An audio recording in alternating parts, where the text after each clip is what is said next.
This is a short presentation on humor in cross-cultural communication.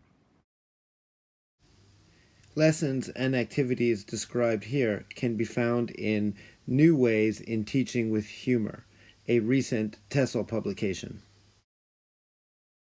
In this presentation, we will consider the following questions. What makes us laugh, and how does understanding this help us with communication?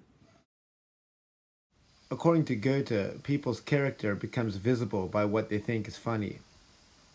Laughable. And I think this is very true. By what you laugh at, you really show a lot about your background and other things. So in this way, the rationale here is laughter is universal, but humor is culture specific. And what's also interesting is that laughter and shock are the same neurological process.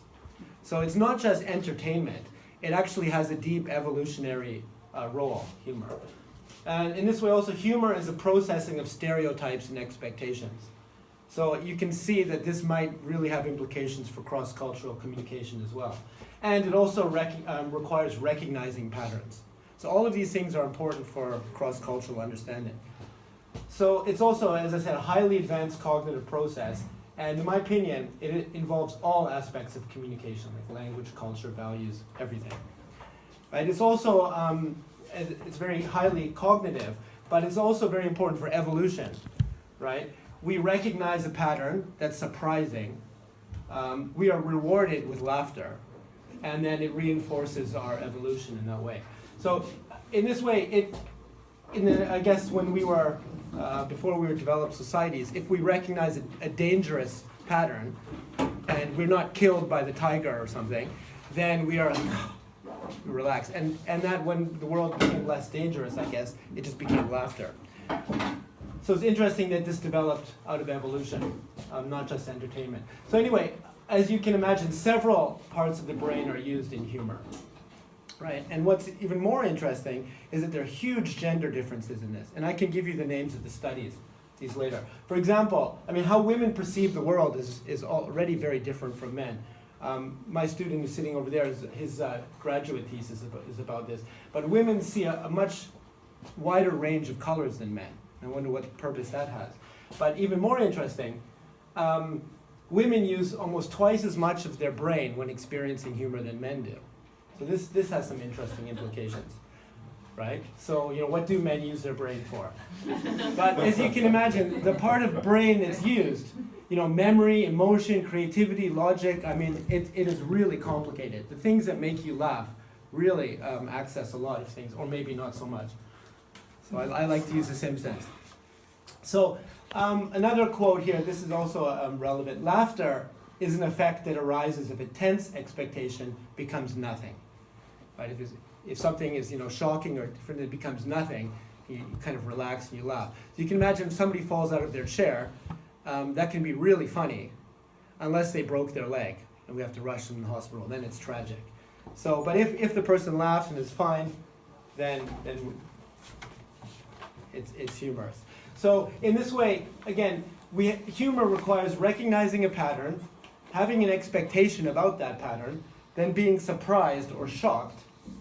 And this is where it differs. If the surprise is terrible, then it's obviously we're not going to laugh. So humor has to have a resolution.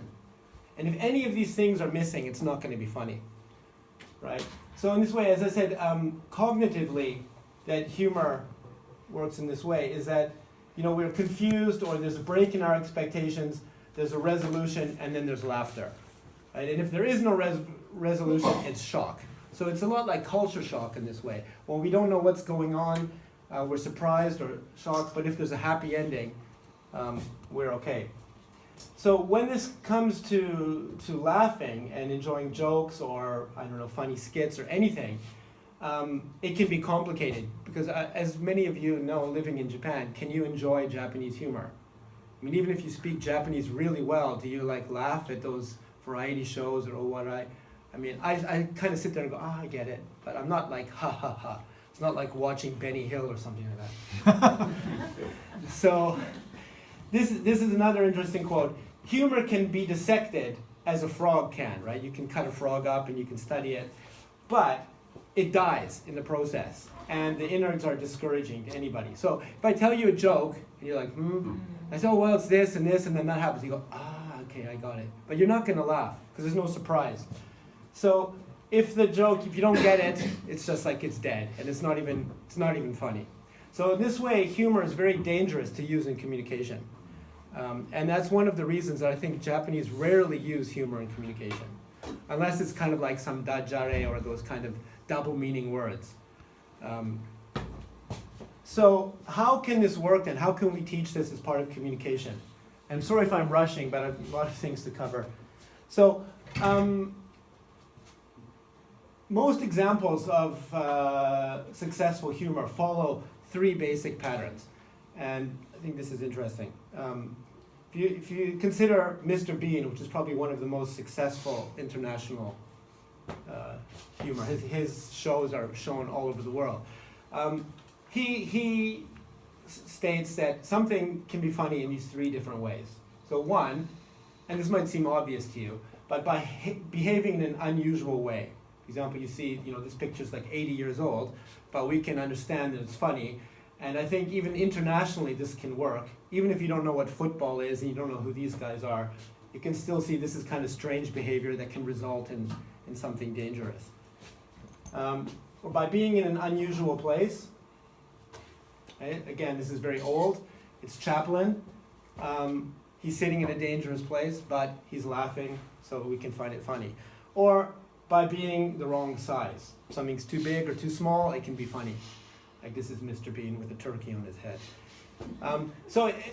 All of you have probably seen Mr. Bean, but you can recognize that he combines all of 3 of these things in very universally understandable situations. They don't need a lot of explanation. And because unusual requires that you know what is usual. And this is where the culture kicks in. So just to recap, you need these 4 things. But if you don't know what the pattern is, you're not going to have any expectation about it. You're not going to be surprised. And it's just going to be like, huh? What's going on? So now I'm going to give you some examples for the class. So at this point, you might be like, may I be excused?